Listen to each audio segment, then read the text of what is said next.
So here's a story that'll make you say only in Florida. After a driver was spotted carrying this large load down a highway in Tampa. What's on his roof? A utility pole. And now this huge haul is landing him in huge trouble. You see drivers securely strap all sorts of things to their roofs. Christmas trees, paddleboards, mattresses. But a driver in Tampa caused quite the show Monday when he drove down a highway with a utility light pole tied to the top of his 1997 Toyota Camry. Florida Highway Patrol got a call from another driver who spotted the man loading the pole onto his roof on the highway's shoulder. The witness followed at a safe distance until a trooper made the traffic stop.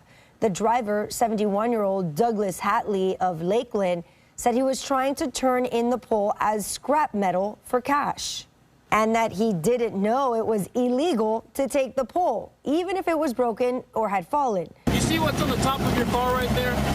I can't let him drive this away with government property. It was no easy task. You can see the large pole extends well past the trunk of his car. There was no criminal intent whatsoever. It was totally when nonviolent. you take a light pole off the interstate that don't belong to you, that's well, look, I had no idea it was wrong. Does that belong to you?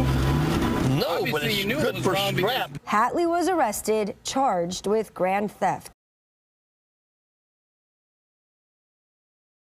Someone turned this $500,000 home in Naples into a very colorful eyesore.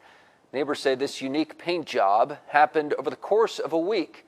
NBC2's Alex Howard is in our studio. Alex, I can imagine why neighbors are not too pleased. I don't think I'd like living next to him either. A Naples Homeowners Association just got back to me. It's actually suing the man they say trashed this house. People I talked to today say they just couldn't believe someone would go this wild. Just checking out my friend's house for him, who lives here part-time. When Alan Klawans went to check on his friend's house here in Naples, he didn't expect this.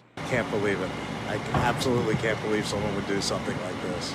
In the small community of Il Regalo Circle, this nice-looking house on Zillow looks a bit different in person. I haven't seen the inside yet, but I would think a couple 100,000, something like that. With paint splattered and sprayed in multiple bright colors all over the house, trees, lawn, and even the mailbox, it almost looks like something out of a cartoon.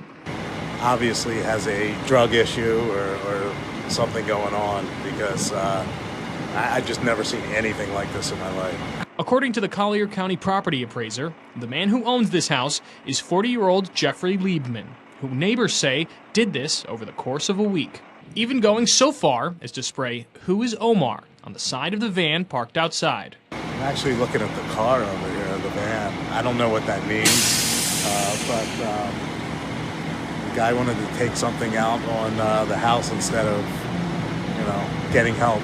Right now, we're told by management that Liebman is no longer living in the home, with Collier County Code Enforcement telling us they're looking into it. But in the meantime, this Technicolor house remains an eyesore. They told me it was too much, and it wasn't a rally.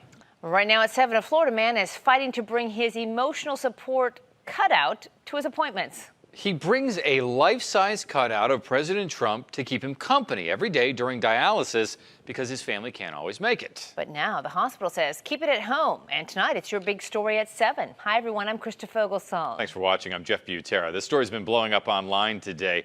The hospital actually encourages patients to bring things to keep them comfortable during their treatment, but thought this was a two-dimensional bridge too far. Nelson Gibson says he spends about 3.5 hours a day, 3 days a week, undergoing dialysis. His family is not allowed to sit with him that long, so when he first started getting treatments, he brought an 8x10 photo of President Trump to comfort him, and he says no one complained. It just feels like bringing something from home to make me feel comfortable. He says he then started bringing a miniature cardboard cutout of himself standing next to a photo of the president, and again no one complained. He says some people even took photos of the photo. On Saturday, he then brought a life-size cutout of the president, and again no one complained. But when he returned for treatment the next Tuesday, he says the mood had changed. They told me it was too much, and it wasn't a rally. He says he didn't say anything and he left, but his son contacted representatives at the facility to find out why the cutout was not allowed. It was supposed to be an issue of safety, infectious disease, which made no sense. Gibson feels he's being singled out. The family says the center encourages patients to bring in things that make them feel comfortable. She brings in the bubble wrapping that you put in boxes. And for 3.5 hours, she's pop, pop, pop, pop. That's very nerve-wracking.